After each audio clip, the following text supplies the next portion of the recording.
there YouTubers, it's Jane in Sydney. I'm sorry I've been away for a few weeks. Had a few health issues, not gastric sleeve related, but I've had a very painful wisdom tooth which was separated from my head a couple of weeks ago, but I'm still having a lot of pain. I've been back to the dentist last week, or earlier this week I should say, and it's been a week and a half since I had it out. Yeah, so this week I went back to the dentist and he said it's all perfectly normal. It's muscle spasms that I'm getting because it's all the way down in my jaw here and in the back of my ear and alongside here. It's a little bit better on the inside now. It's not swollen anymore. It only swelled up for about 4 days.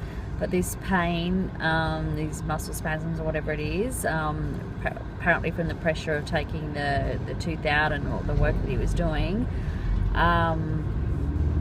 is what's causing me an awful lot of pain and sleepless nights, because the pain wakes me up every 3 to 4 hours. So I haven't had a full night's sleep in over a week and a half, and before that I was on painkillers. So I've been on painkillers because of this tooth, because it took me a week to get into the surgeon. So I've been on painkillers for like 2.5, 3 weeks now, which is not good. I don't like that at all. So I'm on my way to the doctors now actually, just to see if there's something that they will give me so that I can actually sleep through the night. Dentist told me still eating soft foods and things like that, so back to my early gastric sleeve days, eating soft foods, and so yeah, so that's what I've been doing. What else has happened? Work's good, it's getting busy again. I'm back with the ex now. I'm not sure if I mentioned that last time. We've still got a bit of things to sort out, but it's really hard right now because he's just found out, his father's in hospital. They just found out that he has terminal cancer and he doesn't have very long to go. It's in quite a few places and they just can't even give, at the outside 6 months, but it's probably going to be more like weeks rather than months. That's what it's looking like at the moment. And things were going really, really well with my ex up until that point, apart from his own medical issues that he's had, which I know that he's in quite a bit of pain. He had some back pain. He still has some lower abdomen pain as well, and now it's gone all numb, which is just very strange. So he's been to the doctor. He let me take him to the hospital. He was in that much pain, so I know that it must have been really excruciating for him to actually let me take him to the hospital. So yeah, so we spent half a day there the other week. They did all these tests, did all these scans, could not find any reason for the pain. He went to physio. He thinks there might be an issue with his hip, and now the numbing part thing has gotten worse. It's gone from one side of his stomach to the whole stomach to now the stomach and around his back as well. So it could very well be something to do with the hip, with the placings of that numbing, but I don't like the look of it and I really want him to go back to the doctors. He was supposed to go back yesterday, but he's also now gone into hibernation again. This is what we live with people with depression, unfortunately. He tried to call me the other night and I was knocked out on painkillers. So when I answered the phone I was very groggy and he just said, "Oh look, it's okay. I can see that you're asleep. I'll let you go. I've just had a bad day."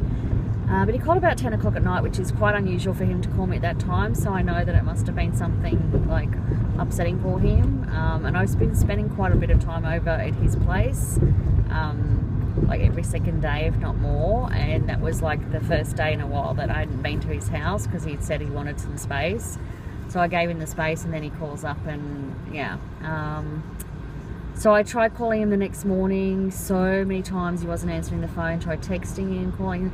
I even called the business next door to his to make sure that he was actually at work, because I was worried about his health issues that he might not even be there, but he was there. And then he sent me a text just saying that he needs a couple of days of not talking to anybody. So I've given him that space, told him I'm here that if he wants me, and I love him, and let's see what happens. So that was yesterday morning, so I didn't try to contact him after that.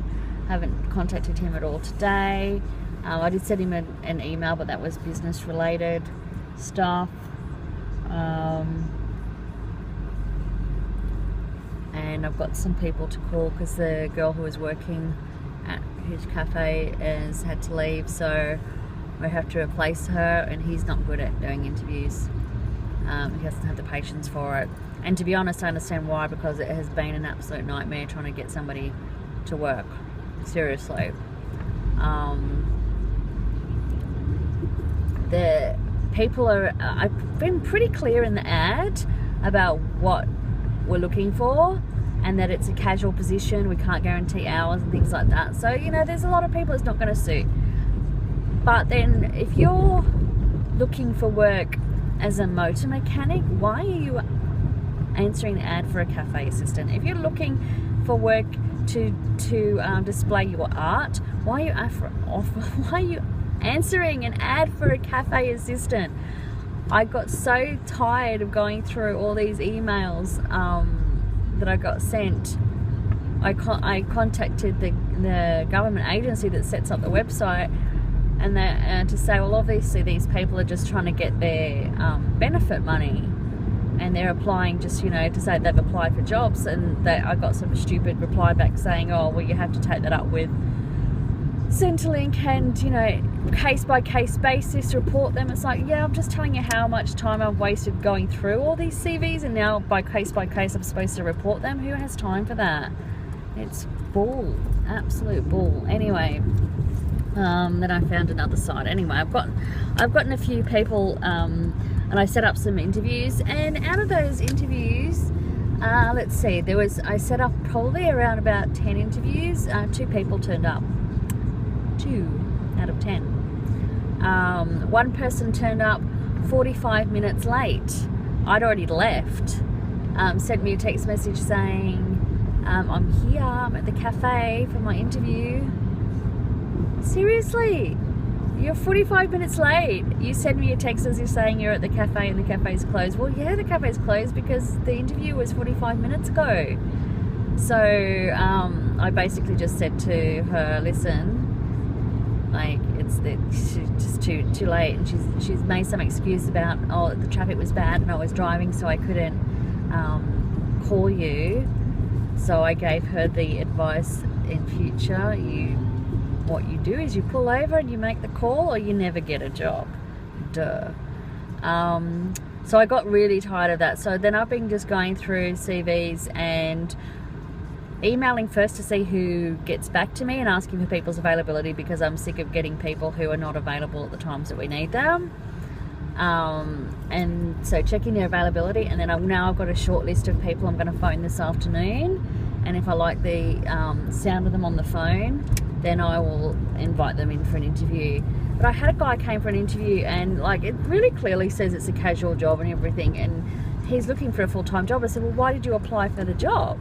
Oh, I was just applying for anything. I mean, I understand being desperate, but you're just wasting everyone's time. You know, I actually left, I was in paid myself that day. I left my boyfriend, who is homesick, to go and sit in the cafe for 45 minutes waiting for these people to turn up. And like, do they not understand like what a waste of my time that is, what a waste of, you know, my energy it is,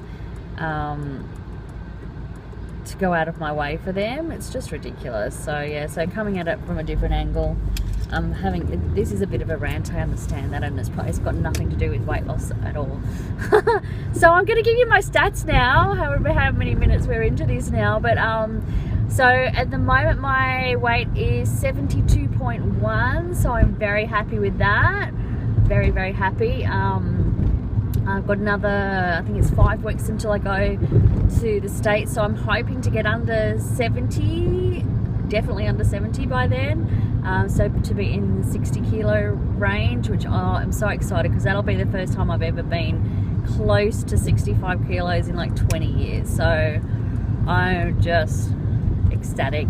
The clothes are just falling off me. I'm so happy about that. Yeah, I'm so happy about that. I mean, like, I buy clothes and a week later they're falling off me, and so it's like, it's good, but at the same time I'm really buying cheap stuff. Like, I've got a pair of shorts for like $10 and stuff, and a t-shirt for like $8 from Kmart. Kmart sizes are very generous as well, so like, even though I can fit into like a size 10 and 12 in Kmart, doesn't mean I can fit into a size 10 and 12 anywhere else.